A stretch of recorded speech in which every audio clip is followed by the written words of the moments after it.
Bismillahirrahmanirrahim. Assalamualaikum. Selamat petang. Salam sejahtera. Bagi memulakan forum kita pada malam ni, marilah sama-sama kita membaca Ummul Kitab Al-Fatihah.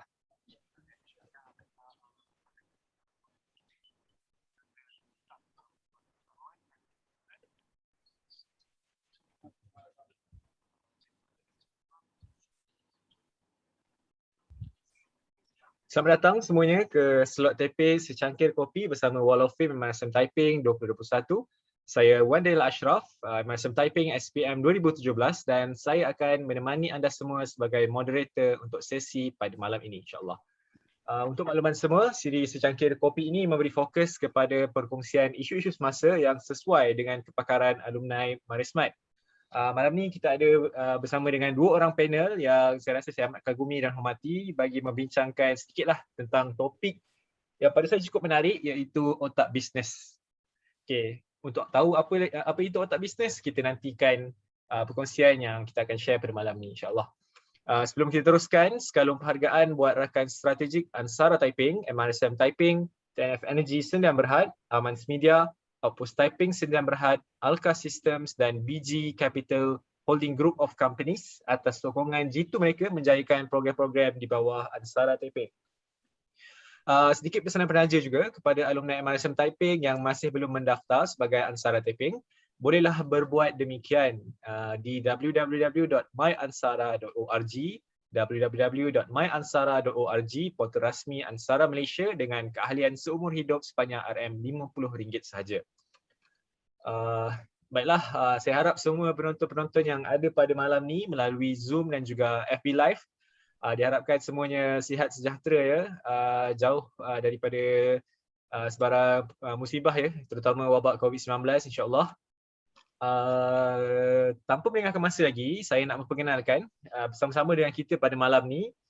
Yang pertama, kita ada seorang multipreneur yang sekarang ini tengah menguruskan banyak syarikat, antaranya iaitu Smart Service Station, Smart Stream Resources Sdn Bhd, Auto IT Malaysia Sdn Bhd, Midas Talent Sdn Bhd, Smart Skills Services, Restoran Azira, Kedai Dobi Azira dan Golden Crew Sdn Bhd. Merupakan ahli Wall of Fame MRSM Taiping 2021 daripada batch SPM 1992. Memperkenalkan Encik Khairul Faizi Muhammad Zain. Apa khabar Encik Faizi? Waalaikumsalam. Baik-baik alhamdulillah. Anda apa khabar? Sihat alhamdulillah. Boleh malam ni kita gunakan gelaran abang Abang Faizi insya-Allah. Lagi bagus. Mungkin boleh share sedikit apa perkongsian terbaru Abang Faizi sekarang in terms of business, in terms of life. Oh, sekarang life, enjoying life. Alhamdulillah. In terms of business pun also in a way boleh kata enjoy juga, walaupun orang lain banyak challenges dalam pandemik ni kan. Betul. Tapi alhamdulillah saya punya perniagaan boleh support each other. Alhamdulillah masih lagi berjalan dengan baik. Alhamdulillah. Jadi saya bagi pihak Ansara ingin mengucapkan terima kasihlah atas kesudian kerana memenuhi jemputan kami pada malam ni. Seterusnya saya memperkenalkan pula panel kedua untuk sesi forum pada malam ni, merupakan Ketua Pegawai Eksekutif, Founder dan Co-Founder kepada Syahrir Baha Advisory Sdn Bhd dan Tim Fantasia, merupakan ahli Wall of Fame MSM Taiping 2021 juga. Daripada batch SPM 2005, saya memperkenalkan Encik Muhammad Syahrir Baha. Assalamualaikum Encik Syahrir. Waalaikumsalam. Clear kan suara? Saya risau tak clear je. Clear, very clear. Alhamdulillah sihat. Izinkan saya juga untuk panggil Abang Syahrir malam ni. Boleh. Boleh, okey. Walaupun masih dah berumur sangat. Tak apa. Age is just a number. Terima kasih juga atas kesudian memenuhi jemputan daripada pihak kami malam ni. Jadi nak tanyalah juga kepada Abang Syahrir, apa perkembangan terbaru in terms of business and life?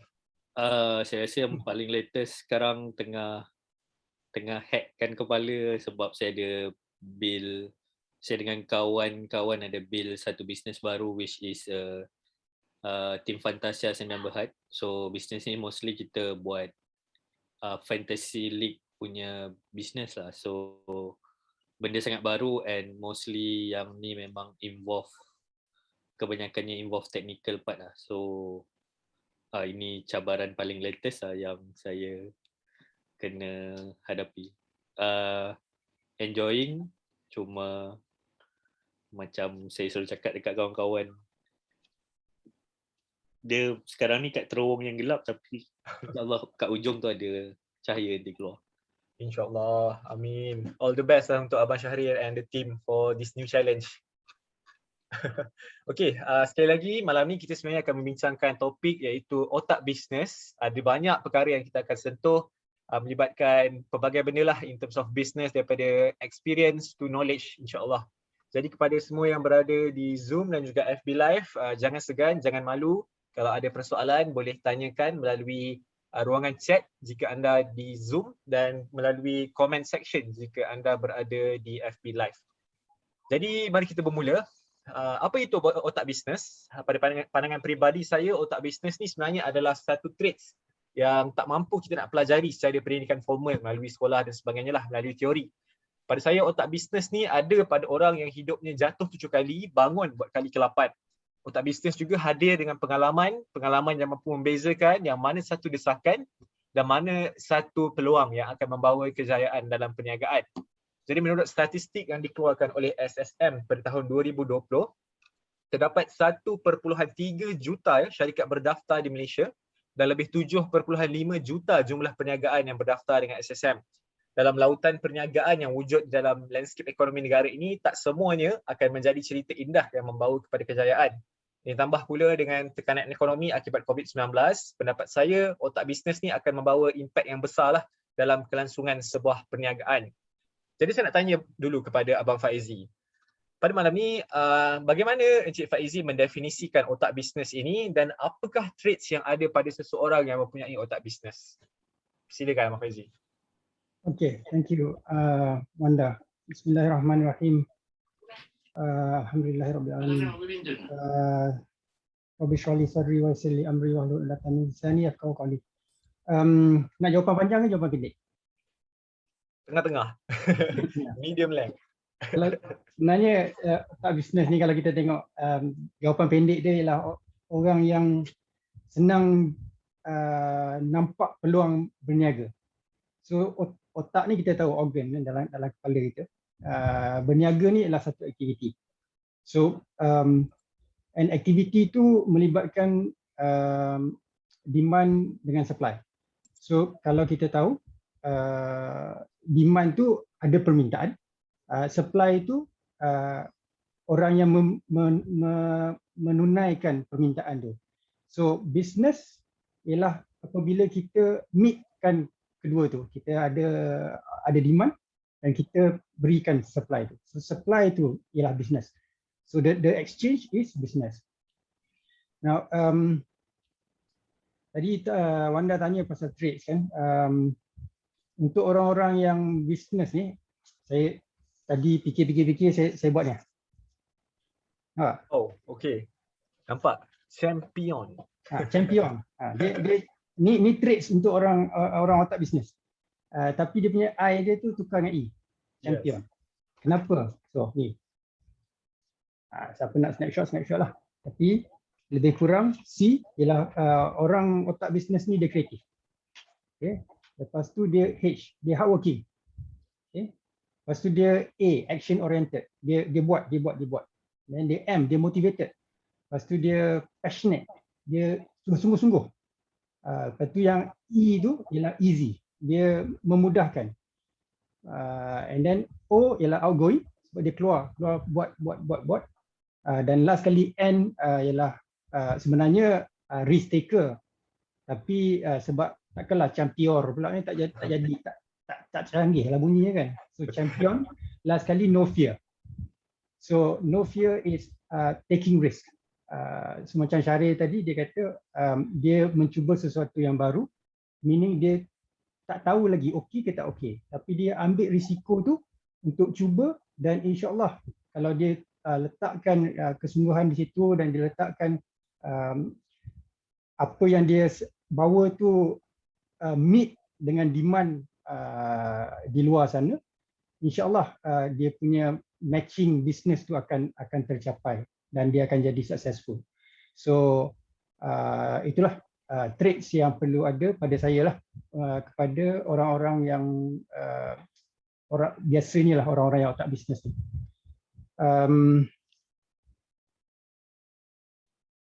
Cukup tak kat situ? Ke ada lagi nak tambah? Sebenarnya saya cukup tertarik lah dengan akronim yang dibuat oleh Abang Faizi tadi, iaitu champion. Ada 8 traits utama lah yang menjadikan seorang itu mempunyai otak bisnes. Jadi saya nak tambah sikit lah soalan kepada Abang Faizi. Daripada 8 traits tu, dia sebenarnya perlu ada pada, semua traits tu perlu ada pada seorang individu saja, ataupun dalam sebuah perniagaan tu kita perlu ada multiple person that have different traits untuk menjayakan sebuah bisnes. So this is interesting, sebab kalau traits untuk otak bisnes, kemungkinan champion tu dah cukup lah. Ada traits tu, especially yang first dengan last. Dia kreatif dengan dia no fear. Sebab kalau ada siapa yang pernah dengar perkongsian saya sebelum ni, entrepreneur ni, business owners ni, dia risk taker. Dia mengambil risiko. Just to have this otak bisnes ni, dia berani mengambil risiko. But kalau kita nak sebut pasal business person atau businessman, itu dah lain sikit. Traits untuk businessman slightly different. To me kan, businessman ni dia kena ada 3 pula. Dan saya pernah juga sebut sebelum ni, Ultraman, bola dan itik untuk menjadi businessman. So dia kena ada superpower, dia kena ability to bounce, dengan dia kena tenang. Dia kena ada tenang dan dia ada support system yang baik. So itu traits untuk seorang business person yang baik. Sebab walaupun kita ni ada otak bisnes, tak semestinya kita boleh jadi seorang businessman yang baik. Tak tahulah Syarif setuju ke tak setuju, tapi kadang ni kita ramai je kawan-kawan ataupun kita ramai kenalan ataupun kita berjumpa dengan orang yang mengatakan, aku ada idea ni, aku ada bisnes ni, kita nak cuba buat ni, Otak dia ligat berfikir nak datangkan satu konsep bisnes, tapi tak semestinya dia boleh hasilkan tu dengan baik, ataupun dia mungkin tak boleh nak manage tu dengan baik. So that is the traits for a business person pula. Dia beza sikit. Dan kalau boleh saya tambah lagi sikit, Wanda. Boleh? Selain daripada business person pula, yang ni kalau berkaitan direct dengan saya, jadi multipreneur, dia jadi macam banyak business. So you can either have one business and you focus on that one business, or you can have many businesses that you want to manage ataupun look after. So nak jadi multipreneur pula, yang ni mungkin Wanda akan rasa lebih tertarik, sebab bagi saya untuk jadi multipreneur ni dia kena jadi macam pilot. Oh, menarik. So Wanda ni seorang pilot, kalau siapa tak tahulah. Wanda ni dia seorang pilot. So kalau Wanda, if you can share with us also, dalam sebagai pilot ni, apa yang you tengok kat depan? Tak semestinya tengok luar kan? Betul. Dia tengok all the controls. Yeah, we have all the controls, and we at the same time we also have to look outside. So it's multitasking. Right. So you have to be able to see and be able to know what's happening around you, because you are in charge of many lives behind you. Kan kita bertanggungjawab nak bawa aircraft ni. So you have to be able to see, you have to have a dashboard untuk mengetahui apa yang berlaku di sekeliling kita. Kadang-kadang benda kita tak nampak, apa yang penting, kalau kita tak nampak, kita kena ada apa? Kita kena ada komunikasi dengan orang-orang yang boleh support kita. Okay, so that communication is also important, and the information has to be accessible. It has to be reachable. Dia kena dekat. Kan kita nak petik butang tu, kita nak petik butang ni, kita nak pegang kita punya lever apa semua tu, semua kena ada ability to control this very easily. So as a pilot ataupun as a multipreneur that you want to run this many businesses ni, you have to be able to touch all these businesses easily and be able to maneuver menggunakan satu ataupun dua joystick yang berada di depan kita, dan menggunakan button-button apa yang ada di depan kita. Dan tapi very important, information has to be there. You have to be always have the ability to see where you're going and what you're doing. So Sangat menarik lah. Untuk segmen pertama ni saya rasa the key takeaways yang kita boleh ambil daripada apa yang Abang Faizi share tadi, sebenarnya untuk jadi orang yang berotak bisnes, kita kena jadi champion. Ada 8 traits. Untuk jadi seorang businessman, kita kena jadi ubi, Ultraman, bola dan juga itik. Dan untuk menjadi seorang multipreneur yang berjaya, kita kena jadi seorang pilot. Itu dia. Saya rasa the biggest takeaway lah daripada apa perkongsian Abang Faizi share tadi. Okay, seterusnya saya nak tanya pula kepada Abang Syahril lah. Daripada segi saya, pandangan mata awam seperti saya, mungkin ramai yang kurang tahu the background works dalam menggerakkan sebuah bisnes. Macam Abang Syahril memang sangat berpengalaman lah dalam mengendalikan bisnes. Jadi saya nak tanya kepada Abang Syahril, sebenarnya sejauh mana impact yang dibawa oleh orang yang berotak bisnes ni dalam sesuatu perniagaan? Dan satu lagi saya nak tanya, ada tak cara kita nak melatih otak bisnes ni? Walaupun sebenarnya kalau dilihat dari segi teori mungkin kurang membantu untuk melatih traits ni. Jadi 2 soalan. Sejauh mana impact dan bagaimana untuk melatih otak bisnes? Untuk soalan pertama tu bagi saya lah, untuk menggerakkan sesuatu bisnes memang perlukan ada otak bisnes ni. Selain daripada apa yang Bang Faizi bagi tahu tadi tu kan. So bagi saya bila nak start ni paling penting kita kena berani ambil risiko dan kita kena kreatif. So orang yang ada otak bisnes memang untuk start impact dia memang besar. Tapi untuk kembangkan bisnes dia dah jadi lain. So sebab macam saya start daripada zero, memang lepas grad saya terus berniaga. So sebab time tu memang saya tak ada proper belajar pasal bisnes lah, even though saya ambil business admin, tapi time tu saya tak ada pun skill yang paling asas dalam bisnes. Bagi saya skill paling asas dalam bisnes menjual. So kita tahu apa kita nak jual and siapa target market kita. So itu first. So untuk bisnes bagi saya itu first, sebab dari situ kita just tahu cara nak buat duit je. Tapi bisnes lagi besar sebab nanti kita akan tahu cycle of the business. So mungkin sekarang kita dah buat bisnes yang mungkin awal-awal, contoh macam saya bagi contoh Fantasia yang saya buat sekarang ni, to be honest memang kita start awal tahun hari tu, tapi kita memang still bleeding in term of operation semualah. So sebab kita punya business wise untuk Fantasia tu ada 2. So kita punya exit antara kita flip the business, kita jual the business, ataupun kita build the business lah. So dia punya business untuk Fantasia tu lain. Dia bukannya macam standard yang orang buat business biasa, buat terus jual ada untung. So bagi saya otak business ni penting untuk first tu. And kalau nak train soalan nombor 2 train kan. Betul, macam ni kita nak, mungkin ada cara tak nak train otak bisnes ni? Bagi saya lah, sebab first thing first, kena belajar menjual. And in fact kalau kita tak reti menjual, apa yang kita boleh buat ialah di sinilah kepentingan ada partner ataupun team yang boleh menjual. Macam saya sekarang ni memang mostly kerja-kerja yang saya buat ialah kerja menjual, kerja jumpa orang, all that stuff lah. Memang saya handle benda tu.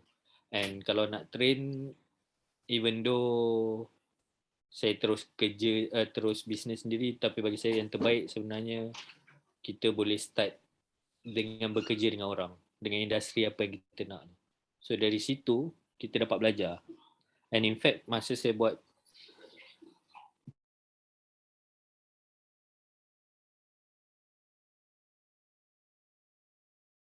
Okay, no problem.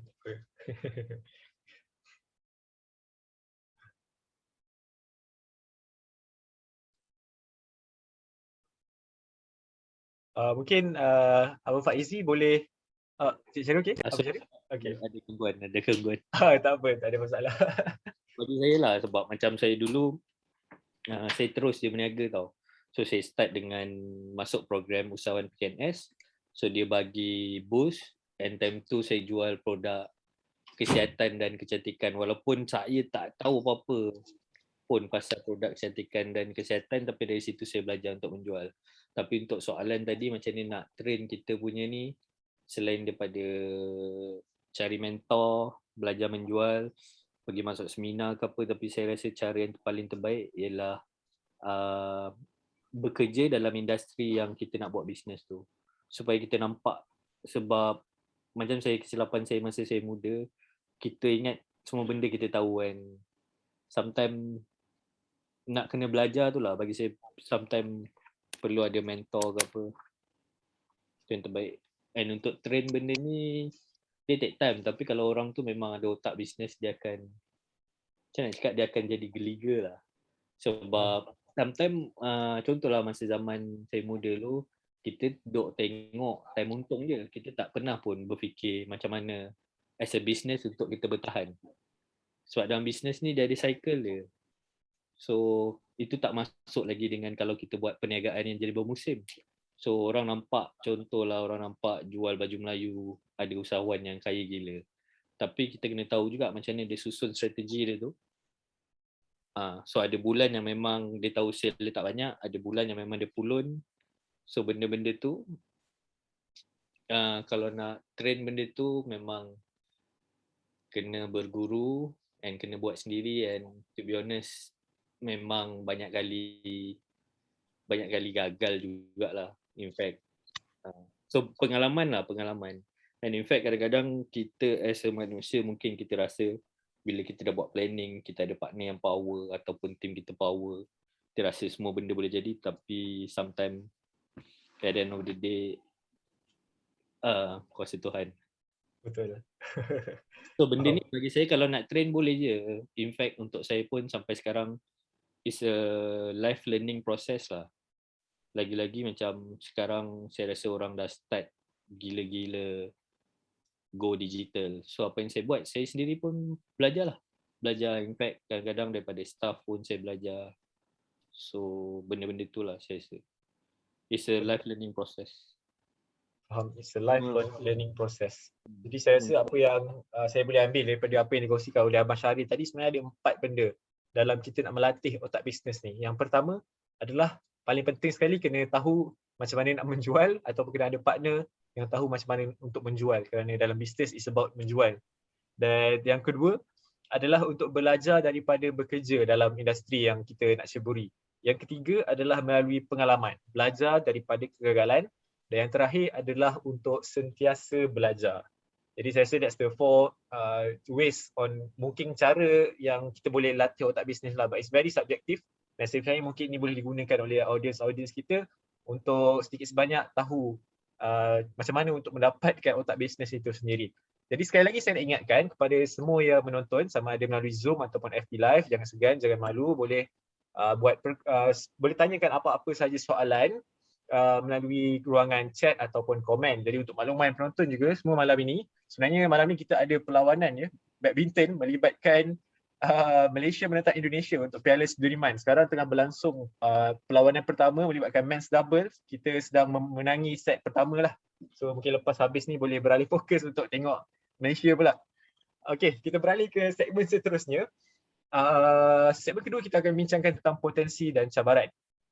Mungkin dalam audiens kita pada malam ni ada yang baru pada fasa permulaan dalam membina sebuah perniagaan, dan mungkin juga ada yang berpengalaman ataupun lama berada dalam bidang ini. Saya rasa melalui sesi perkongsian Abang Faizi dan juga Abang Syahrir sebelum ni secara individu yang saya ikuti, saya tertariklah dengan kisah perjalanan kedua panel pada malam ni. Kedua-duanya mempunyai pengalaman yang berbeza dan saya sifatkan kedua-duanya melalui the complete process daripada bawah sehingga berjaya mengembangkan perniagaan, bukan sahaja satu syarikat, malah banyak syarikat. Jadi saya nak beralih semula kepada Abang Faizi. Saya nak tanya, pada fasa permulaan dulu, masa baru memulakan bisnes, bagaimana Encik Faizi menilai peluang dan risiko dalam perniagaan yang anda diceburi? Sama ada berbaloi atau tak untuk masuk in that field of business? Okay, thank you Wanda. It's quite hard for me to determine bila mula tu, dia punya titik mula tu bila, susah sikit nak fikir. Because pada mulanya saya bukannya seorang yang memang aspire to become a business person from the beginning. My family was not a family of business people. Kita tak pernah berniaga pun. However, lepas mula bekerja, I start to look at business people, tengok dia punya flexibility, especially masa saya kerja dengan Shell dululah. Bergaul dengan petrol station owners kan. So nampak sangat menarik cara perniagaan dia orang, how they conduct themselves and what they do, and the apa orang kata, the possibility is endless lah, lebih kurang macam tu. Nak buat apa pun boleh. So I guess mulanya tu macam Syaril cakap tadi tu, kena banyak ilmu lah, ada ilmu. So maybe not so much ilmu untuk berniaga, however ilmu so that you know what you are doing. That's number one. So ada satu. In terms of macam mana apa yang membuat myself berpindah daripada bekerja kepada berniaga, kalau ada orang yang follow sesi sebelum ni, it was actually after my marriage dengan my wife. Sebab my wife is in a family yang memang totally into business. So that was probably one of the earlier time yang I start to get involved more seriously, because that is the chance that I'm able to see for real, and I'm able to experience myself apa benda business ni.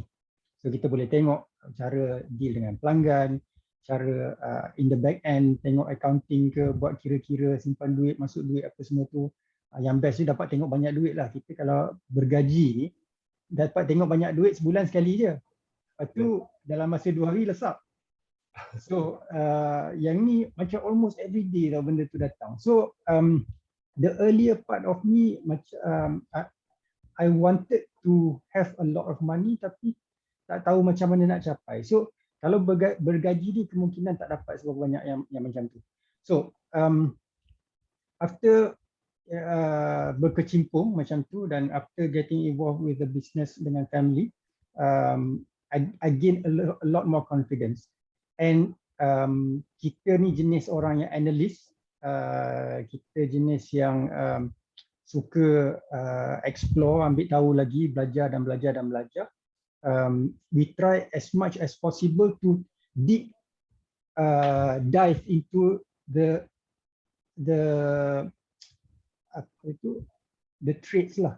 Kita nak tengok, okay, ni nak kena buat apa, ni nak boleh buat apa, ni apa potentialnya. So with that in hand, I started taking some risks. So yang ni yang penting ni, ability to take risk ni.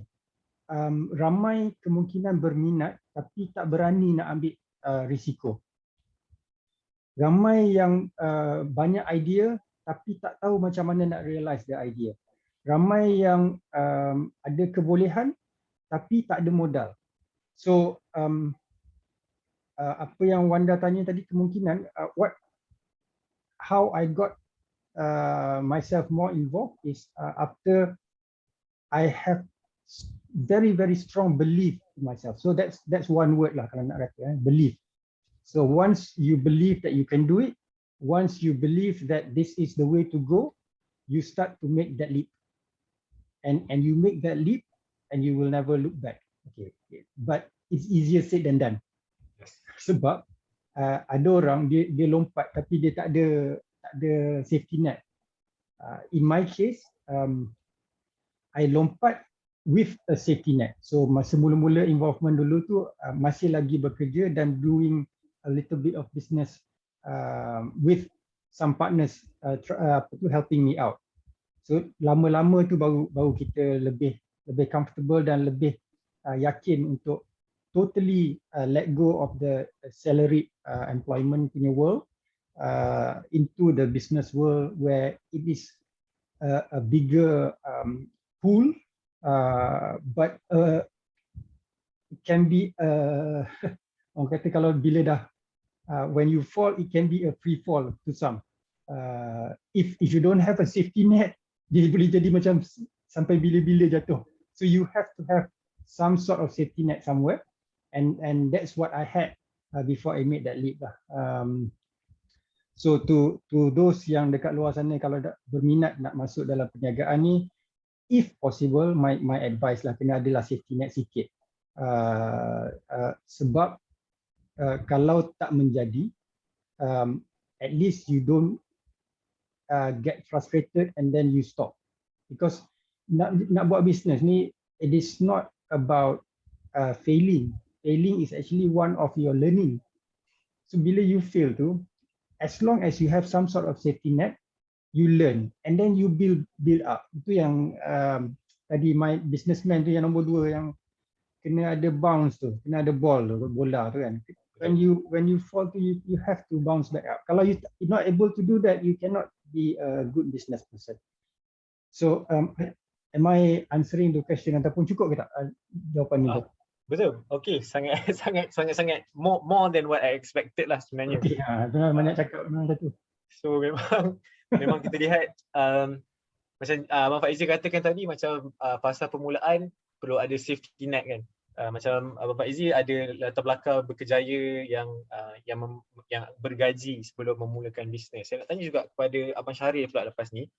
Abang Syahril macam Abang Syahril cerita tadi lah, bermula daripada usahawan PKNS, berniaga di booth, sehingga sekarang ni dah menasihati syarikat-syarikat lah untuk mengembangkan perniagaan. Jadi saya nak tanya juga kepada Abang Syahril, mungkin view Abang Syahril sedikit berbeza. Dari segi pada permulaan hari itu, macam mana pula cabaran yang ditempuhi oleh Abang Syahril? Macam Abang Faizi tadi, cabaran dia adalah untuk believe, to take the leap. Macam Abang Syahril, macam mana cabaran dia? Saya masa mula cabaran, bagi saya modal sampai bila-bila pun cabaran modal tu akan ada. Cuma masa mula tu sebab dalam family saya tak ada siapa berniaga. And saya lepas grad terus decide nak berniaga. So cabaran paling susah time tu saya rasa nak convincekan family saya yang boleh berniaga. So memang time tu zero sebab even though saya belajar business admin, finance semua tu, tapi bila kita belajar kat U, everything yang kita belajar tu ialah company besar-besar. Macam mana sebenarnya benda tu penting in macam period sekarang lah. Tapi masa saya awal dulu, mostly saya tak ada safety net macam Abang Faizi. Which is kalau tanya saya, sekarang ni paling penting lah bila nak berniaga memang kena ada safety net tu. Sebab masa saya start, saya muda, saya tak ada komitmen yang besar. So dulu kalau bayangkan masa saya mula berniaga tu, saya bawa motor AFI je kot, ulang alik hari-hari dari Bangi ke Rawang. Kalau suruh saya buat sekarang ni, kalau naik kereta pun saya tak nak. Cuma bagi saya cabaran masa awal tu lah memang banyak sebab saya start daripada zero. In fact, saya tak tahu pun nak jual apa. Cuma time tu memang dalam kepala saya memang saya tahu bila buat bisnes ni, selain pada duit, sebenarnya time tu saya appreciate kebebasan masa. Sebab in fact masa saya kat program PKNS tu, memang masa bagi boost tu kita orang kena buat jadual tau. Jadual dengan kawan-kawan untuk jaga. So saya memang dah aim lah, sehari ni saya nak kerja berapa jam je. Sampai saya hit the target sale tu, ada commission tu, okay saya balik, saya pergi buat benda lain. So masa tu, obviously masa awal tu, saya lebih kepada sale oriented je. So cabaran dia sebab muda kan, so time tu kita fikir duit adalah segala-galanya. Tapi in term of business, selain daripada duit tu, banyak benda lagi lah kena belajar. Mungkin daripada segi boleh Abang Faizi? Sorry, nak celah sikit. Boleh. Syahril. Masa mula-mula start business lu kan, masa mula-mula start to get involved ni, was it a choice, pilihan ataupun terpaksa? Pilihan. Memang saya sebenarnya the reason saya buat business Saya rasa masa tu saya kat Matric kot. Obviously masa kat Matric saya ambil science physical kot, engineering. Cuma time tu saya rasa macam kenapa aku belajar benda ni padahal aku tak praktis pun dalam life time tu. So saya mencari apa benda yang saya suka and saya bakal praktiskan, which is time tu saya ada baca satu buku ni, Rich Dad Poor Dad. So saya rasa itulah yang menyebabkan saya nak belajar bisnes. Saya nak belajar finance lah, sebab time tu saya rasa yang paling susah untuk saya masa tu ialah yang saya tak ada knowledge pasal account dengan finance. So saya masuk UPM tu memang untuk belajar benda tu lah. Dia pilihan, cuma masa awal tu obviously saya tak tahu pun nak buat bisnes apa, sebab pendedahan saya kepada bisnes ni mostly melalui pengalaman lah. Belajar macam nak menjual. No, sebab you mentioned that your family bukan business punya family kan, so itulah macam what made you want to do the business punya activity tu? Itulah saja kita tanya-tanya. Macam saya cakap tadi lah, bila dekat Matric tu saya dah macam kenapa aku nak kena belajar engineering ni, padahal ya sebab time tu kan kita kena banyak buat lab report lah, apalah.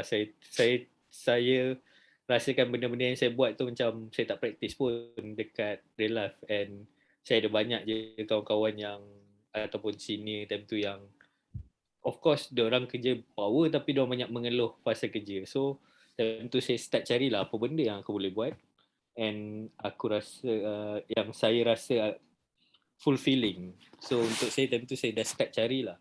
In fact the journey daripada macam-macam lah. Saya try jual, saya pernah buat retail, saya pernah buat this kind of business. Cuma the best part bila saya berniaga tu, saya suka sebenarnya masa lah. In fact macam sekarang pun saya lagi value masa saya. Betul. Setuju sangat tu. Yang tang masa tu memang tak boleh lawan lah.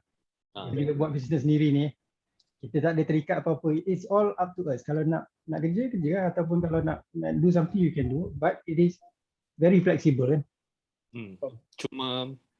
Cuma itulah standard lah, kalau kita malas dia pun kurang lah sikit kan.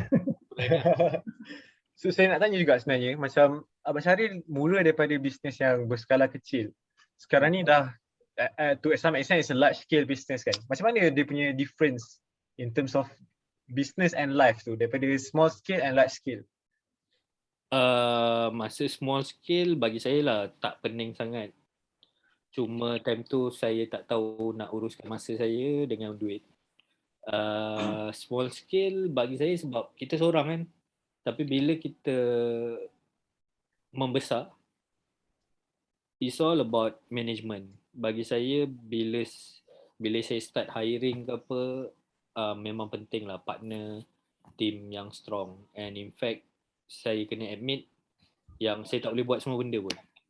So memang saya ada forte saya, so partner ada forte dia, team ada kelebihan. So daripada kecil ke besar ni, selain daripada duit, modal apa benda, bagi saya tu lah managing people. Bagi saya bila kita nak skill ni sebenarnya managing people. And kita tak boleh nak mengharap kat diri kita sendiri.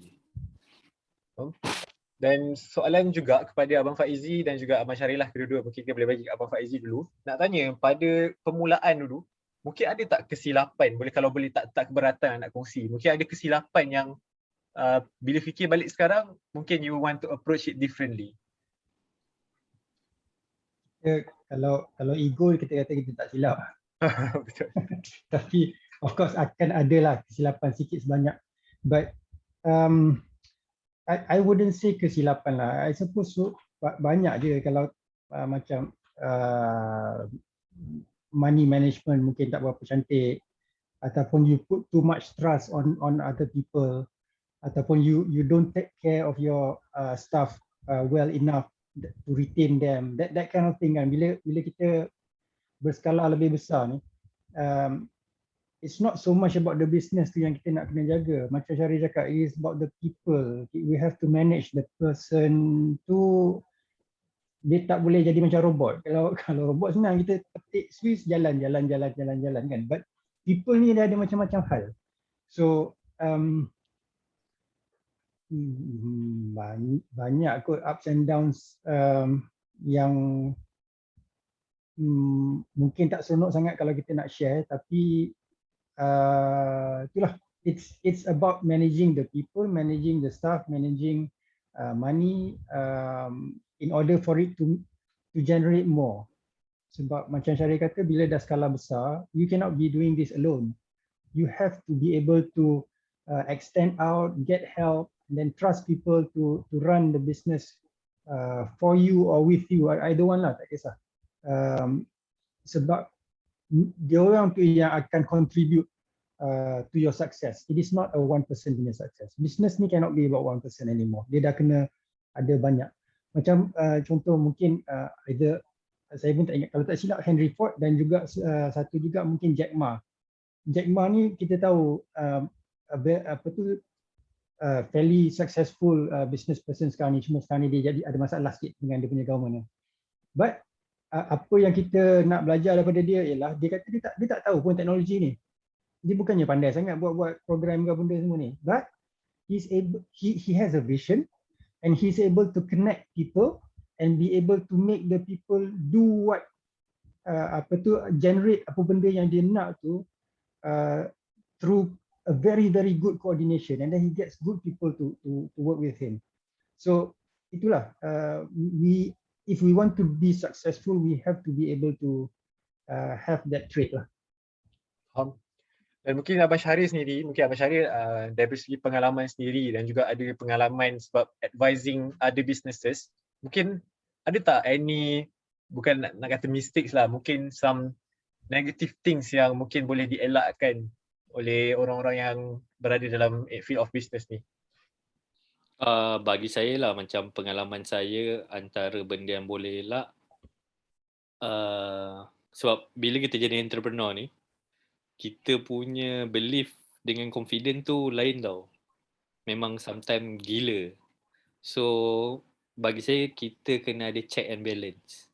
So sebab tu penting ada partner, ataupun maybe kita buat projection, ataupun kita dah buat analisis sendiri. Sebab sometimes kalau tanya orang bisnes ni, diorang punya kegilaan ataupun kepercayaan diorang kepada something tu untuk achieve memang gila-gila lah. Tapi sometimes overconfident can kill you.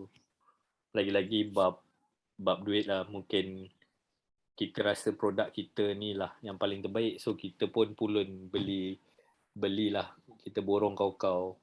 By the time kita dah borong tu, produk sampai, mungkin dia punya wave tu dah hilang dah pun.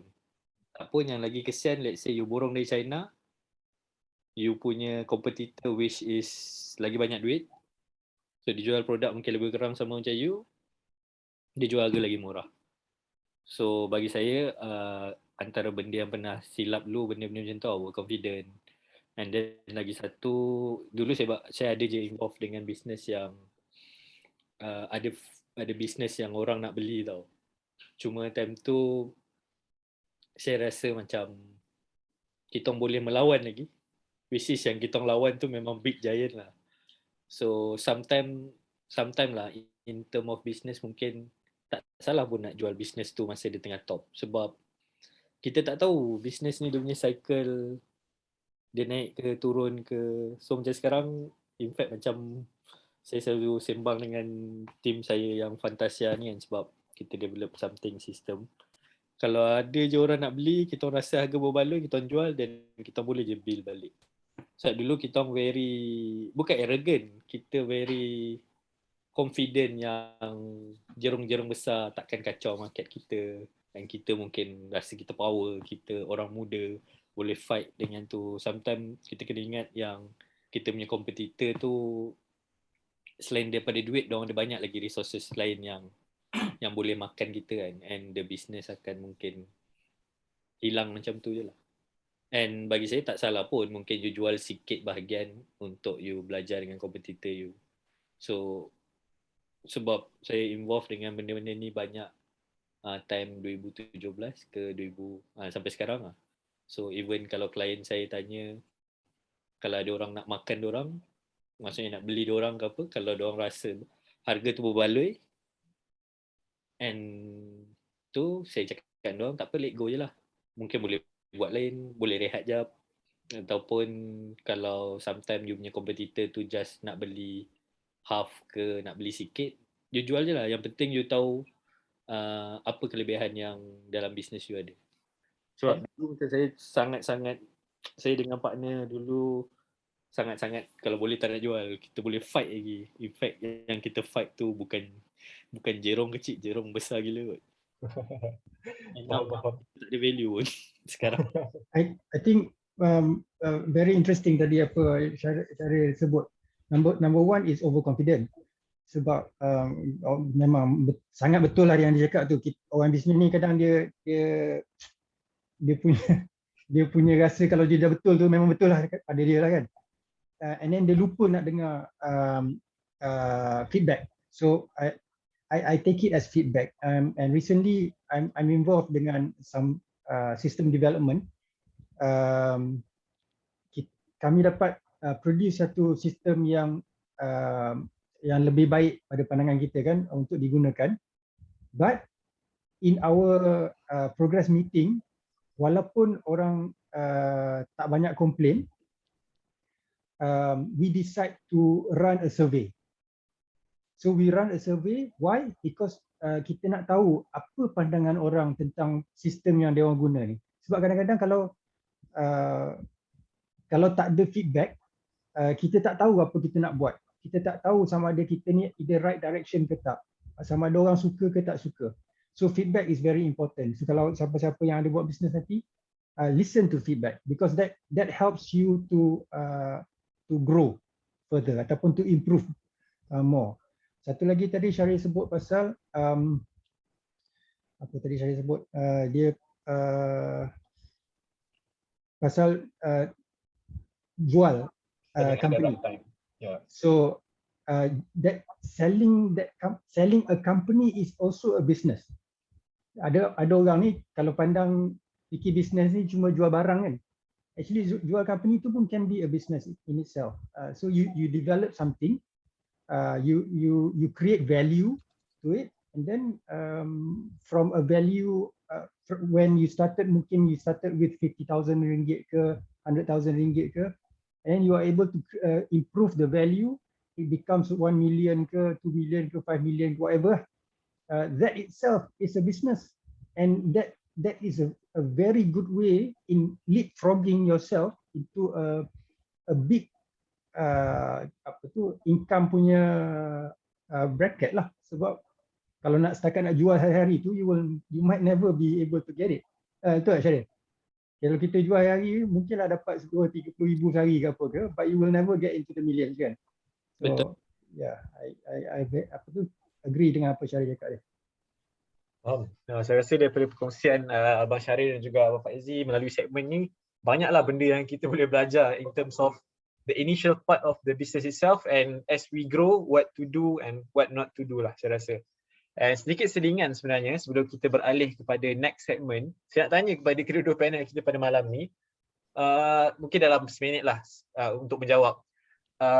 Ada tak sebenarnya momen sewaktu berada di MRSM Taiping dulu yang contribute to your business life sekarang, macam experience dan pengalaman ketika berada di MRSM Taiping dulu?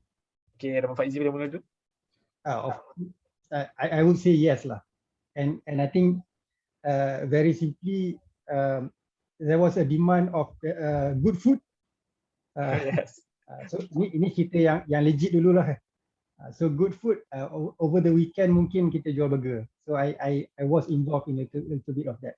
Tapi ramai je competitors lain, kawan-kawan yang jual pizza pun ada. Because orang-orang yang local, dia boleh je minta tolong dia punya family dekat luar belikan pizza, and then dia bawa masuk, and then dia jual balik. But that's beside the point. That actually your question is, ada ke tak? Yes. Ada juga I meniaga burger masa kat Maktab. Wow, dekat Maktab pun dah belajar tentang competition. Yeah, memang. Competition is not just about food. Competition lain ada kan? Business competition. Yeah. Okay, Abang Syaril macam mana dekat Maktab dulu? Ada tak business experience lah? Saya rasa untuk dekat Maktab business experience mungkin tak ada, sebab masa dekat Maktab dulu saya orangnya, aspirasi saya time tu nak jadi engineer F1. Oh, Cuma bagi saya titik-titik permulaan bisnes mungkin start dekat MRSM juga, kat Taiping juga, sebab time tu saya kurang weh, saya kurang apa, saya banyak involve dengan sukan. So time tu saya main rugby lah, main bola. So bagi saya lah, so dekat Taiping dia aspire saya untuk jadi media company. So sebelum ni kan saya ada buat semuanya bola semua tu. betul. So masa tu saya ingat zaman-zaman kat Taiping lah, rumah family tak ada astro, kat situ lah tengok bola, rasa macam tengok rugby, macam mana nak involve dalam this kind of business. So saya start that business 2014 dan saya jual 2019. Cuma saya rasa dekat Taiping itulah aspire saya untuk involve dalam media sukan ni lah. Faham. Jadi mungkin sedikit lah daripada apa yang kita dapat daripada sharing tadi. Kepada mungkin ada audience daripada student MRSM Taiping sekarang, mungkin boleh make full use lah of your time. Mungkin sekarang sebab COVID kan, tak berada di maktab. Mungkin kalau dah balik maktab nanti, mungkin boleh make full use of all the opportunities available in MRSM Taiping. Kita tak tahulah. Mungkin in future, some of those experience akan membantu kita on what we do next. Okay, seterusnya kita nak beralih kepada saya rasa segmen terakhir lah pada malam ni. Kita nak berbincangkan sedikit tentang cabaran COVID-19. Sejak permulaan 2020, dunia telah menerima tamparan hebat melalui penyebaran wabak COVID-19. Saya rasa segala jenis perniagaan, tak kira bidang apa pun, masing-masing terpaksa menerima pelbagai implikasi lah yang kini saya percaya banyak mengubah landscape perniagaan itu sendiri. Saya percaya Abang Faizi, Abang Syahril masing-masing juga melalui pengalaman yang berharga lah sepanjang melalui tempoh wabak COVID-19 ni. Dan malam ni saya rasa sekiranya tak keberatan, saya nak minta sedikit kongsikan kepada penonton. Yang pertama, what is your initial reaction ketika mula pandemik ni berlaku in terms of your business plans dan sebagainya. Okay, nama Pak Izzy boleh mula dulu. Okay, initial reaction sebab banyak bisnes. So mula-mula, masa mula-mula dengar pasal COVID ni, kita kan dengar kat China semua tu kan. So mula-mula rasa macam ni macam bird flu punya case ataupun H1N1 dan benda semua tu yang mungkin tak akan sampai kat kita and will not affect our business. I suppose what I didn't mention just now is that my business mostly dealing with cash. So in terms of cash flow, benda tu sangat fluid, dia sangat lancar, hari-hari dapat. Sebab ada orang bisnes dia jenis yang mungkin high value tapi dia cuma boleh dapat selepas dia buat claim 3-4 bulan ataupun mungkin sebulan. It is not a daily thing. So the most businesses that I'm in is cash generating on a daily basis. So on a daily basis memang ada dapat duit. Now and the businesses that I'm involved with is satu is of course stesen minyak, and then multiples of stesen minyak, and then ada restoran, ada kedai dobi yang my family run. So all this mostly semua cash business, dan hari-hari kita dapat generate income and hari-hari ada demand. Remember kan? Tadi kan kita cakap saya sebut business ni is about demand and supply. Selagi ada demand, selagi itu akan ada kita boleh supply dan kita boleh generate income from that. So those are the kinds of businesses yang I get involved with as primary, because this one will be, kalau if I can use a term lah, dia panggil cash cow. So benda ni stabilize your life in terms of income lah. Nanti ada je benda yang datang. So if you have any other business yang tak berapa nak cantik dia punya flow dia, at least you have a steady flow of funds that comes in on a daily basis that you can have access to. Now, pada masa COVID ni, bila dia berlaku, kita rasa macam tak mungkin lah sampai Malaysia ni China je, lepas tu mungkin US ke mana lah ni yang expose macam tu. Tapi after a while, when cases starts to come in and it starts to get a little bit more serious, cuma tak sangka sampai kena stop operation. So siapa sangka yang tak akan ada orang dibenarkan keluar. Kita tak terfikir masa tu. Bertahun-tahun I've been into this business, tak pernah kita tak dibenarkan keluar. So what happens if kita tak dibenarkan keluar? Orang tak boleh beli minyak. So I lose that business. Orang tak boleh keluar pergi makan. I also lose that opportunity. Tak ada orang nak pergi basuh baju, tak ada orang nak pergi bila orang tak beli minyak, my other business yang multiple stations tu pun I tak boleh nak supply. So it is a chain reaction. Semua kena. And it was quite bad. Yang menyebabkan kita punya income jatuh lebih daripada separuh daripada normal. Ada some tu memang almost zero. There was, I think, a period of 2 weeks, close to 1 month, restoran tak buka langsung. So when you tak buka restoran, tak adalah orang membeli dan tak adalah income. But you still have to pay salary. You still have to pay sewa kalau yang mana yang ada sewa. So all those expenses you still have to incur. And kalau katalah kita ni high commitment kan, katalah kereta besar berlambak-lambak, ada rumah sana sini ke, ada all other commitments lah, semua tu nak kena bayar bulanan.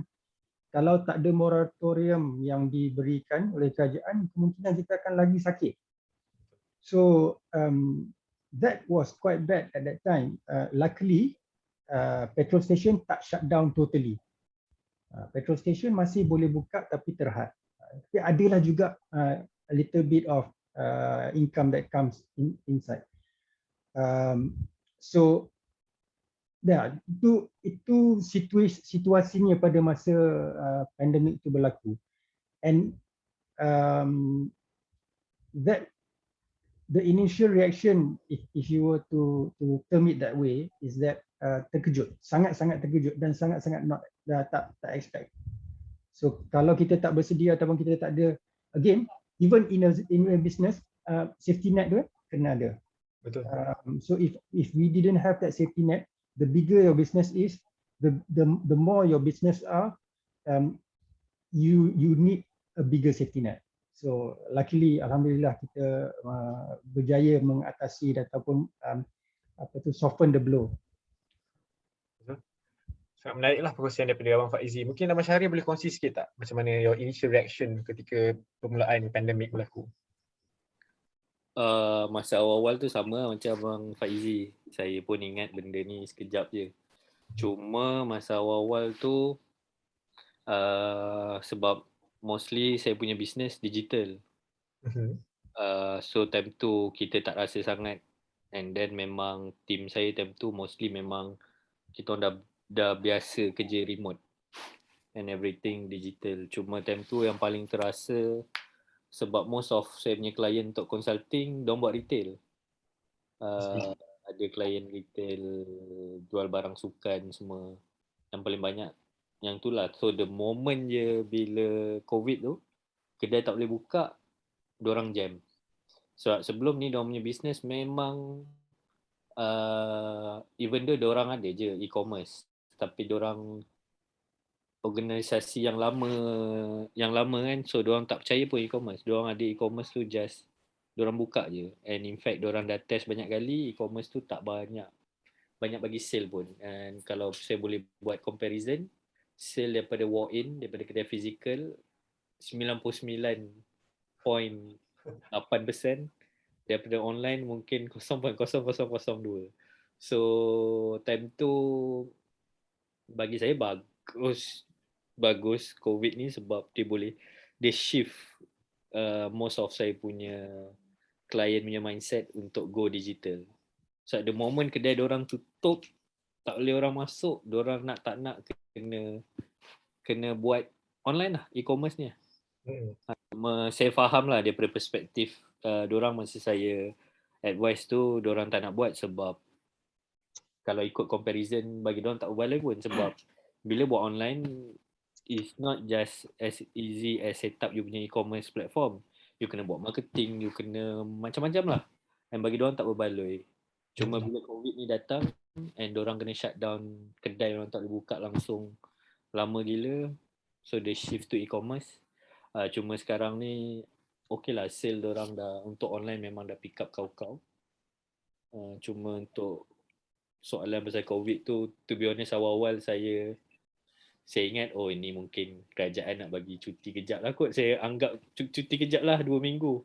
Sebab balik rumah family, kalau tinggal dekat KL saya rasa mati kutu, tak tahu nak buat apa kan. Macam Abang Syahri sentuh tadi about digitalization. Saya rasa it's one of the biggest way lah yang saya rasa most of businesses digunakan this method to minimize the impact on the pandemic impacts lah on their business. Jadi saya nak tanya jugalah kepada Abang Syahri dengan Abang Faizi, macam Abang Faizi sendiri, dalam ada banyak syarikat across multiple business field lah.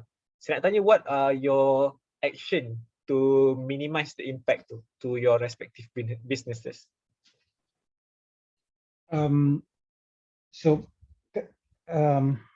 Kalau berkaitan dengan petrol station, kita tak ada choice. We cannot do an online delivery. Tak ada orang boleh boleh beli minyak online dan kita hantar ke rumah, tak ada. Itu kalau kat kampung boleh lah kita hantar dalam botol. And actually that's illegal.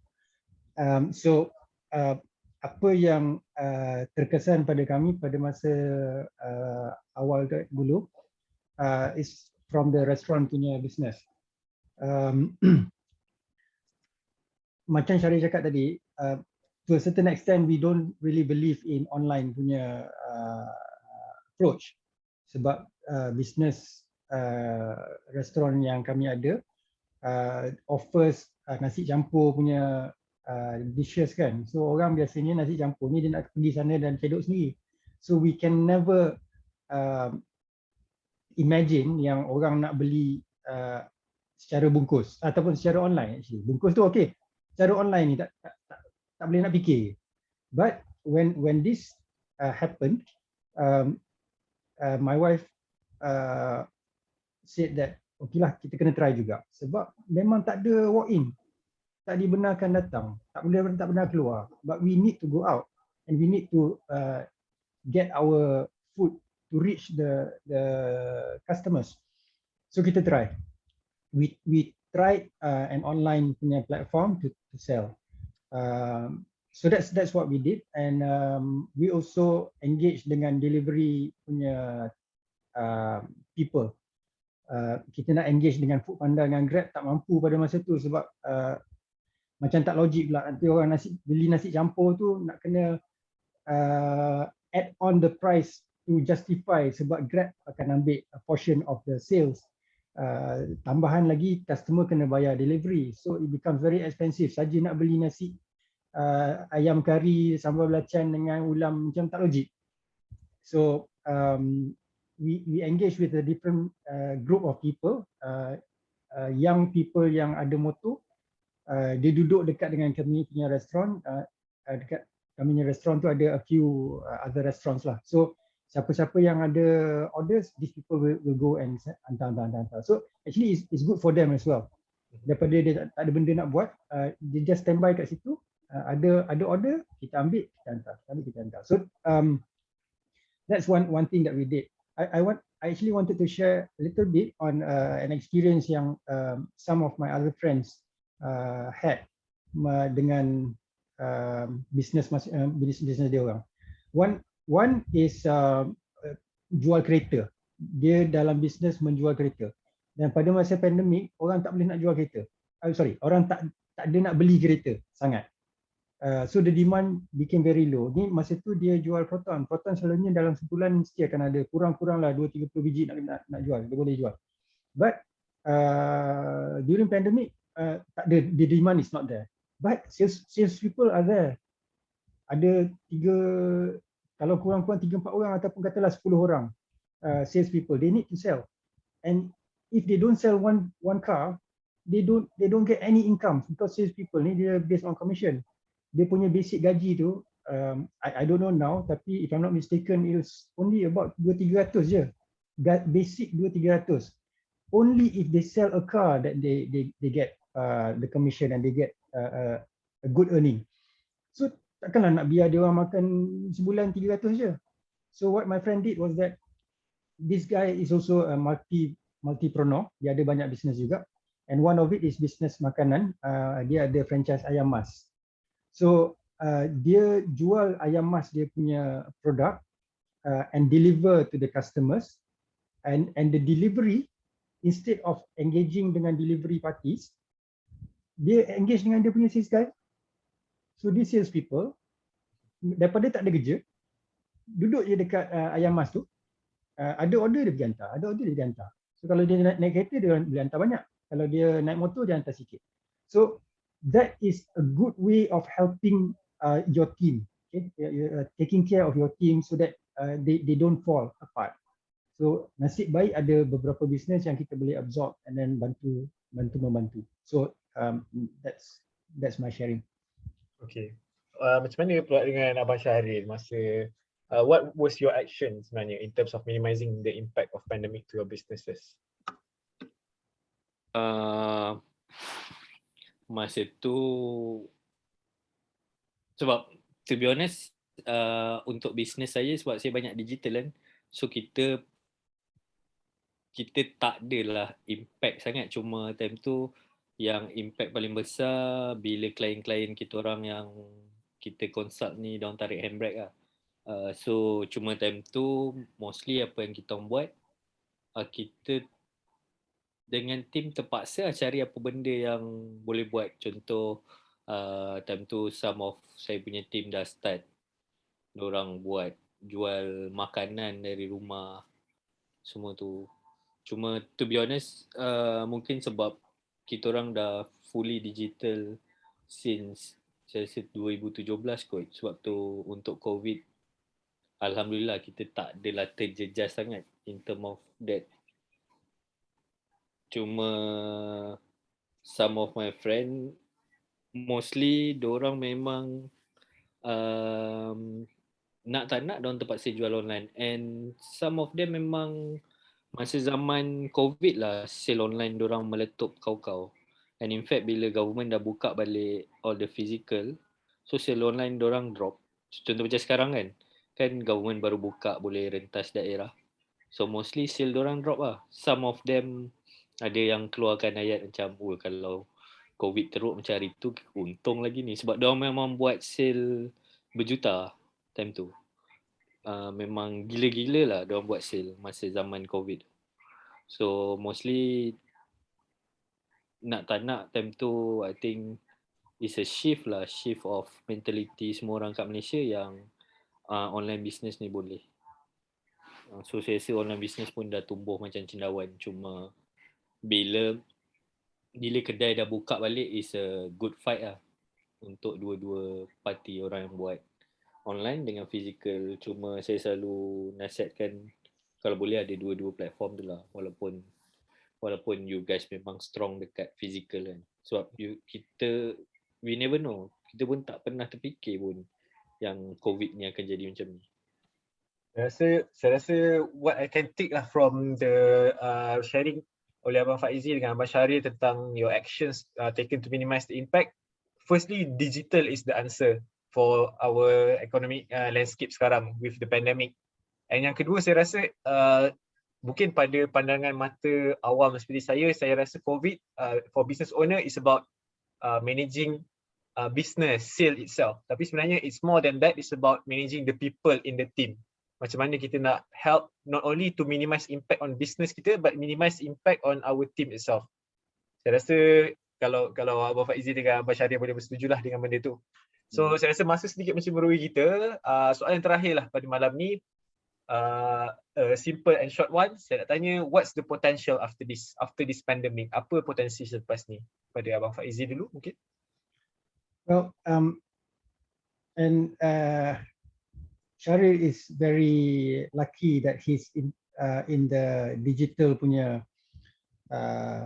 line of business kan. And I believe that this is the way to go for the future. And Syahril, I want to say to you kan, have a strong belief that you can do this and you can do this very well. And don't be afraid about fighting with the big sharks, macam tadi yang cakap, ada jerung-jerung besar nak kacau kan. And the good thing about digital kan, it is not confined to one area. It can go across borders without you being there. You can go outside of Malaysia, you can go anywhere that you want, and you don't have to be there all the time pun, still boleh reach out. Because one of my friend who's into digital as well, sebelum ni mungkin dia suam-suam kuku, dia punya business okay, doing okay, tapi mungkin tak cukup kembang. But since COVID, the good thing about him is that dia keep on investing and improving and listening, getting feedbacks from others, improvekan dia punya offering. Now kalau tak silap hari ni 1 bulan, sometime next week he's going to Chicago to market his product to the US punya businesses. So we Malaysian can also do this, and we don't have to be afraid to go out and take on the big sharks out there. We can do this. Betul. That's, I think the potential is very big after this. Macam mana yang Abang Faizi cakap tadi. Macam Abang Syarif pula, apa Abang Syarif lihat potensi selepas ni in terms of your businesses? I think untuk bisnes saya memang, kalau Fantasia ni memang kita target regional lah. So the beauty about digital ke ataupun macam kita build the system is kita boleh jual cross border tanpa kita ada present kat sana pun. And in fact mungkin kalau saya bagi contoh Fantasia ni dia susah sikit nak faham. Tapi macam semalam saya ada, bukan klien lah, semalam saya ada sharing dengan seorang kawan dekat Twitter. So dia tanya macam mana nak menang grant super teraju 500,000 sebab saya pernah menang tahun 2015-2016 dulu. And dia punya business which is biasa je, dia buat casing je. Budak perempuan muda lagi, rasa 23-24, dia buat casing phone kan, iPhone, Android. Tapi dia punya business saya rasa power gila sebab market dia bukan Malaysia je, dia jual all over the world dia punya client. And cara dia buat business very simple. So dia designer, so dia ada design dia sendiri, and dia pun collaborate dengan artis yang boleh design ataupun artis yang macam influencer yang produk tu. And kalau cakap potential, dia base dekat KL kot. Saya rasa dia base dekat Banting ke Sepang, tapi dia punya produk tu dia boleh supply all over the world. And masa saya sembang dengan dia, discuss dengan dia apa perlu buat semua, saya cakap dengan dia the potential is there sebab dia duk risau pasal kompetitor lah. So saya selalu cakap dengan dia, why not you tengok Canva. Kalau you guys tahu pasal Canva ni sebenarnya dia satu platform untuk orang buat PowerPoint dengan presentation je. Tapi sebab dia very powerful, dia boleh jual all over the world, and owner dia tu sekarang saya rasa billionaire termuda dekat Australia. So konsep dia dengan orang tu macam lebih kurang je, ada design and dia jual. And kelebihan entrepreneur tadi, selain daripada dia designer, dia control kat bab production. Sebab produce the product, dia yang produce. So sekarang ni dia banyak collaborate dengan artis-artis, influencer untuk jual produk dia all over the world. Yang saya respect tu, klien dia banyak Europe ke US. So kalau potential, that is the potential lah. Cuma bagi saya, of course, kita nampak all the best part pasal digital. So benda ni saya pernah discuss masa 2018 lah dengan few panel. Masa tu saya jadi panel session tu, sebelah saya orang kuat Boost, orang kuat Touch and Go. So time tu kita fight in term of idea lah, sebab diorang semua nak go digital je. Tapi saya selalu bagi tahu dekat orang, jangan tinggalkan juga physical lah, sebab physical orang dah meniaga dari dulu kan, physical. So digital ni bagus tapi jangan tinggalkan physical 100%. Sebab physical digital ni you nampak best macam Shopee, Lazada tu sebab dia dah there. Tapi untuk dia build dia punya presence online tu sampai power, berapa banyak pula dia dah spend. So potential untuk digital ni is there. Cuma jangan tinggalkan physical lah. Physical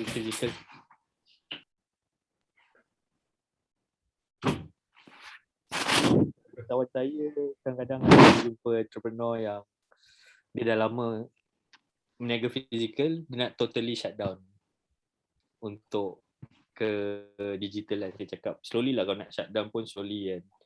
Tengok betul-betul sebenarnya physical sumbangkan sale berapa, digital sumbangkan sale berapa.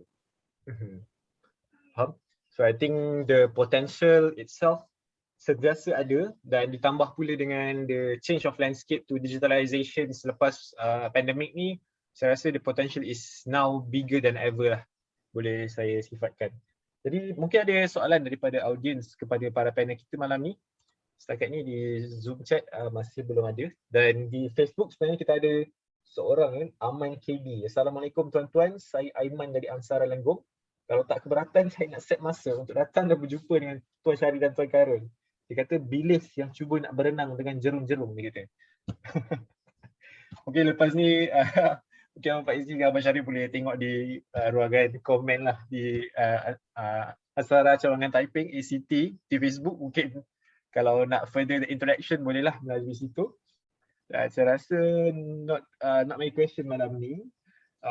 And masa pun dah bercemburu kita, it's already 10:20. Jadi saya rasa to wrap up the session tonight, 2 minutes for each speaker. Mungkin ada any words of advice or motivation kepada semua yang menonton malam ni, bukan saja in terms of business but in terms of life as well. Mungkin dah boleh mula dengan Abang Faizi dahulu. Jadi macam tadi saya dah terbagi dah macam closing remark tadi yang kata yang Malaysians, we can do this, we can go out, we can be better than the many businesses out there. Kita sebenarnya tak adalah buruk sangat sebagai Malaysian. I have worked with Australians before. I have worked with people from the UK, people from the States. In some ways, in some respects, we are better in how we conduct ourselves and what we are tasked to do. So be strong, be very, very confident, believe in yourself that this is not something that you can be afraid of. Cuba. Sebagai tadi kan, kalau ingat balik champion tadi kan, you creative, you hardworking, you action oriented, you motivated, passionate, make things easy. Sebab kalau tak tahu benda sangat nak buat, fikir apa benda yang boleh memudahkan.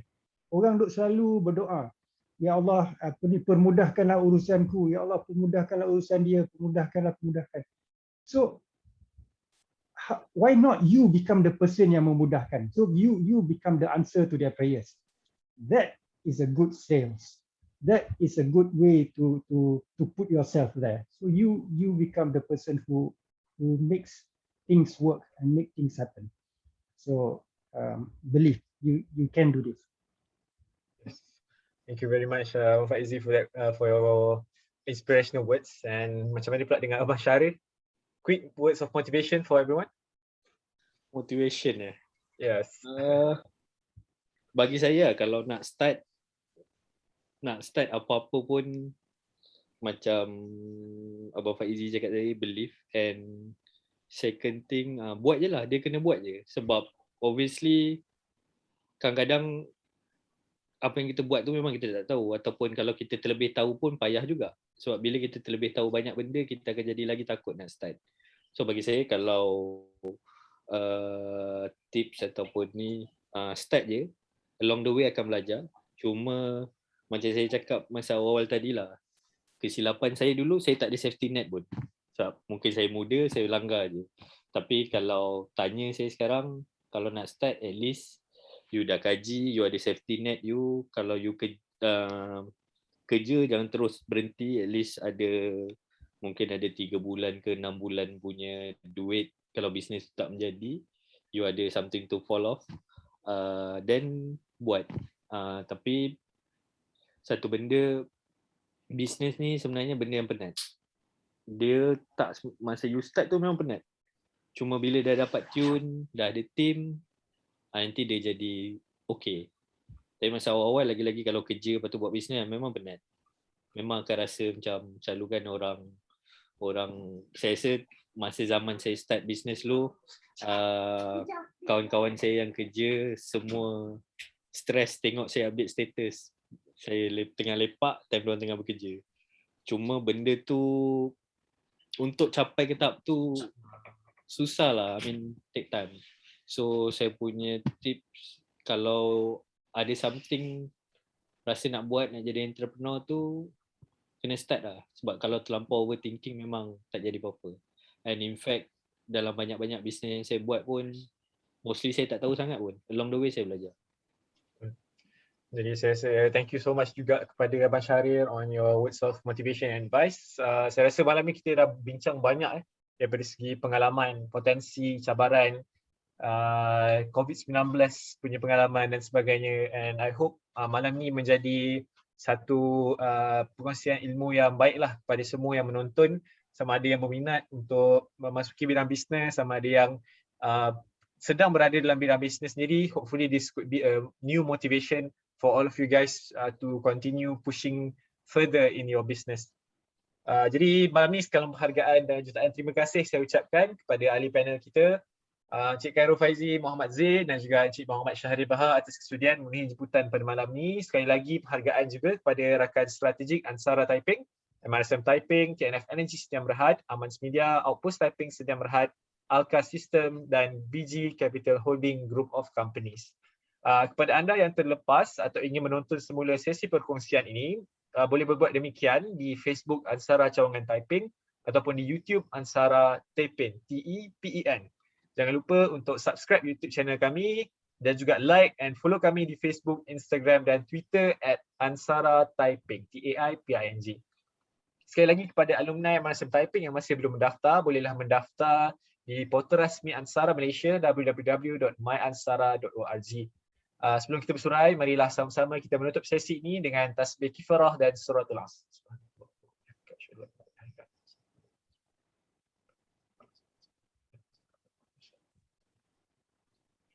Berakhirnya malam ni, maka berakhirlah tugas saya sebagai moderator untuk Slot Taping Secakir Kopi ni. 2 sesi minggu lepas dan minggu ni. Jadi sebarang salah dan silap dan kekurangan, saya minta maaf.